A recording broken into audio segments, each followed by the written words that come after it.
Bonjour à tous, une petite vidéo sur la VAD, je vais la faire en parlant comme ça, là, pas comme je suis sur mon ordinateur. Et on va parler principalement de Rubis, hein, c'est pour ça que je vous fais la vidéo. Parce qu'effectivement la VAD a augmenté sur Rubis. Et oui, QB Research qui est arrivé sur le dossier. Avant il n'y avait que Marshall Waze, c'était déjà VAD et Rubis, hein. Marshall Waze avait pris position, ils se sont fait un petit peu défoncer je pense, vu la hausse qu'il y a eu avec Bolloré. Mais ils ont maintenu la position et est venu en plus QB Research.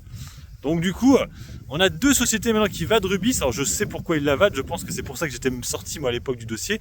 C'est l'Afrique, hein, qui pose quand même toujours problème. Mais bon, entre temps, il y a Bolloré qui est arrivé, donc je me dis, Bolloré s'y connaît en Afrique, donc peut-être que pour lui, il n'y a pas vraiment de problématique.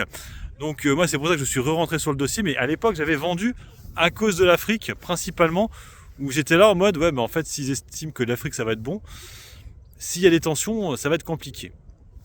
Donc on a dépassé les 1% de VAD hein, sur le dossier Rubis. Pour l'instant, il n'y a que 2 positions. Donc ça va.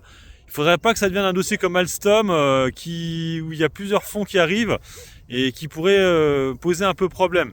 Après, on a vu dernièrement Valourec, qui est un dossier qui est extrêmement vadé, arrive bien à s'en sortir malgré la VAD. Hein, je rappelle, à 8% de VAD sur Valourec et elle est actuellement vers les 17 €.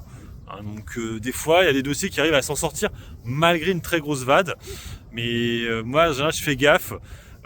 Et surtout, je vous dis, j'ai toujours une inquiétude par rapport à l'Afrique. Donc c'était une vidéo rapide pour vous parler d'effectivement cette VAD sur Rubis qui est arrivée, hein, bon, qui était déjà un peu là. Marshall Waze, c'était la première fois que je la voyais là, en début d'année. Et du coup, QB Research, qui est sorti entre parenthèses, ils étaient sur Téléperformance et ils étaient aussi sur Ubisoft, ils ont sorti de ces deux positions là et du coup ils sont allés sur Rubis. Voilà, sur ce, moi je vous laisse, bon investissement à tous et puis bon trade.